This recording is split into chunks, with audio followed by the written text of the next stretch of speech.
নমস্কাৰ সকলোকে অন্যতা মোৰ মিনি ব্লগলৈ। আৰু এয়া দেখিছেনে মানে মই পথাৰত আছোঁ। এইপিনে খেতি কৰিবলৈ পথাৰত হাল বালেই। তাৰপিছত এইপিনে ওচৰতে আছে বাগানখন, মানে এখন বাগান। তাৰপিছত এয়া মই লৈ আহিছোঁ মূৰত ঘঁহিবলৈ জবা ফুলে আৰু পাতে। তাৰপিছত আৰু ওচৰতে মানে বাগানখন চাবলৈ আহিছোঁ। বহুত দিন চোৱাহি নাছিলোঁ, অকলে আহিছোঁ। মানে আমাৰ জেঠাইহঁতৰ বাগান, মানে গাঁৱৰ জেঠাই ঘৰৰ বাগান হয়। তাৰপিছত আৰু এয়া খেতি কৰিবলৈ দেখিছেনে মাটি মানে হাল বালেই।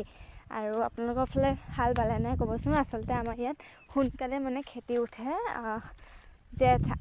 আহাৰ সম্পূৰ্ণ নহয়গৈ, মানে জুলাই মাহটো জুলাই 15 তাৰিখ মানে আমাৰ ইয়াত খেতি সম্পূৰ্ণ হৈয়ে যায়। মানে এয়া দেখিছে নহয় হাল চাল বালে।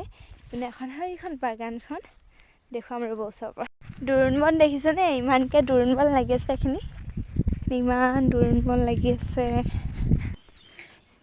এইফালে জেঠুহঁতে মানে যোনবোৰ মানে চাহ পুলি ৰুইছিলে, কিছুমান মৰি গৈছিলে। আকৌ এইবোৰ কিছুমান নতুন নতুন পুলি আকৌ সেই যোনবোৰ মৰা ঠাইত তেনেকৈ জেঠাই আৰু জেঠুৱে ৰুই দিছে।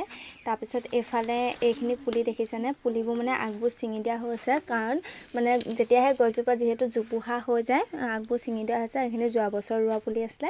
আৰু এইখন বাগানখন সম্পূৰ্ণ দেখিছেনে? বাগানৰ মাজত মানে কিমান ভাল লাগে, আপোনালোকেও মানে বহুত ভাল লাগে আচলতে বাগানত।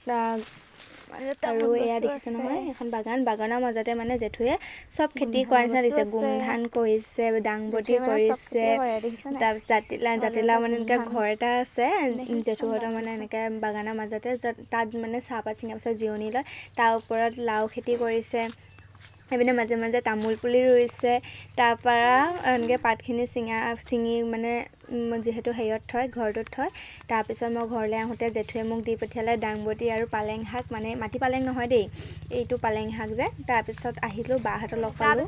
বাইহঁতক লগ পালোঁ। এইফালে দিদি আহি আছে, কপাহ বুটলি আছে, দাংবডি